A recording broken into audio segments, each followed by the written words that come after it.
Chapter 5. Call now. Is there anyone who will answer you? To which of the holy ones will you turn? Surely vexation kills the fool, and jealousy slays the simple. I have seen the fool taking root, but suddenly I cursed his dwelling. His children are far from safety. They are crushed in the gate, and there is no one to deliver them. The hungry eat his harvest, and he takes it even out of thorns. And the thirsty pant after his wealth. For affliction does not come from the dust, nor does trouble sprout from the ground, but man is born to trouble, as the sparks fly upward. As for me, I would seek God, and to God would I commit my cause. Who does great things and unsearchable, marvelous things without number? He gives rain on the earth, and sends waters on the fields. He sets on high those who are lowly, and those who mourn are lifted to safety.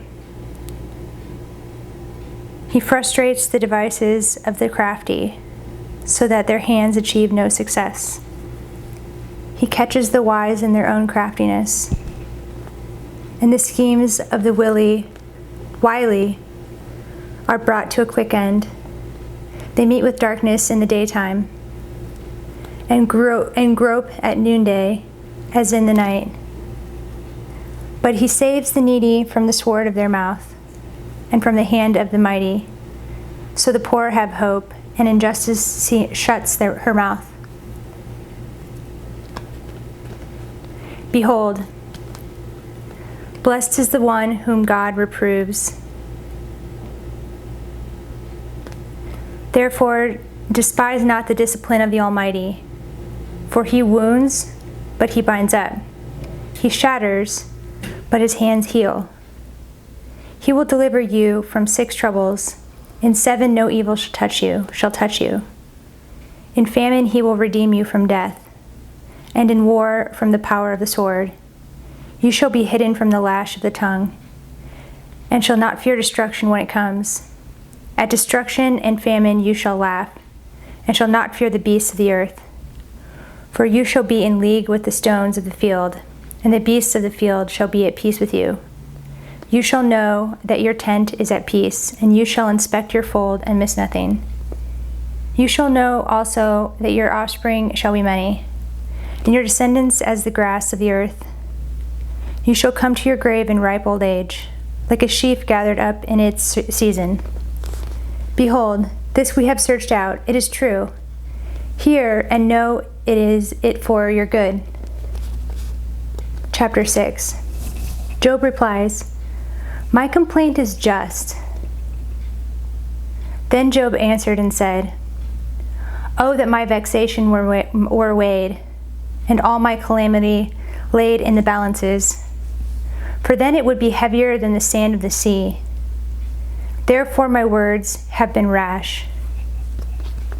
For the arrows of the Almighty are in me. My spirit drinks their poison. The terrors of God are arrayed against me. Does the wild donkey bray when he has grass, or the ox low over his fodder? Can that which is tasteless be eaten without salt? Or is there any taste in the juice of the mallow? My appetite refuses to touch them. They are as food that is loathsome to me. Oh, that I might have my request, and that God would fulfill my hope, that it would please God to crush me, that he would let loose his hand and cut me off. This would be my comfort. I would even exult in pain unsparing. For I have not denied the words of the Holy One. What is my strength, that I should wait? And what is my end, that I should be patient? Is my strength the strength of stones, or is my flesh bronze? Have I any help in me when resource is driven from me? He who withholds kindness from a friend forsakes the fear of the Almighty.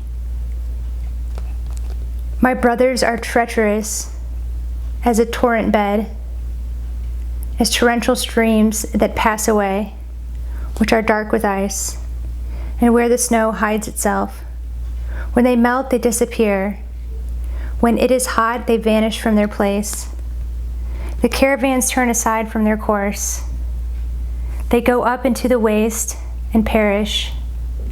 The caravans of Tema look. The travelers of Sheba hope. They are ashamed because they were confident. They come there and are disappointed. For you have now become nothing. You see my calamity and are afraid. Have I said, make me a gift? Or, from your wealth, offer a bribe for me? Or, deliver me from the adversary's hand? Or, redeem me from the hand of the ruthless? Teach me and I will be silent. Make me understand how I have gone astray. How forceful are upright words. But what does reproof from you reprove? Do you think that you can reprove words when the speech of a despairing man is wind? You would even cast lots over the fatherless and bargain over your friend. But now, be pleased to look at me, for I will not lie to your face. Please turn, let no injustice be done. Turn now, my vindication is at stake. Is there any injustice on my tongue? Cannot my palate discern the cause of calamity? Chapter 7. Job continues, my life has no hope. Has not man a hard service on earth? And are not his days like the days of a hired hand? Like a slave who longs for the shadow, and like a hired hand who looks for his wages. So I am allotted months of emptiness, and nights of misery are apportioned to me. When I lie down, I say, when shall I arise? But the night is long, and I am full of tossing till the dawn. My flesh is clothed with worms and dirt. My skin hardens, then breaks out afresh. My days are swifter than a weaver's shuttle, and come to their end without hope. Remember that my life is a breath. My eye will never again see good. The eye of him who sees me will behold me no more. While your eyes are on me, I shall be gone. As the cloud fades and vanishes, so he who goes down to Sheol does not come up. He returns no more to his house, nor does his place know him any more. Therefore I will not restrain my mouth. I will speak in the anguish of my spirit. I will complain in the bitterness of my soul. Am I the sea, or a sea monster, that you set a guard over me? When I say, my bed will comfort me, my couch will ease my complaint, then you scare me with dreams, and terrify me with visions, so that I would choose strangling and death rather than my bones. I loathe my life. I would not live forever. Leave me alone, for my days are a breath. What is man that you make so much of him, and that you set your heart on him? Visit him every morning, and test him every moment. How long will you not look away from me, nor leave me alone till I swallow my spit? If I sin, what do I do to you, you watcher of mankind? Why have you made me your mark? Why have I become a burden to you?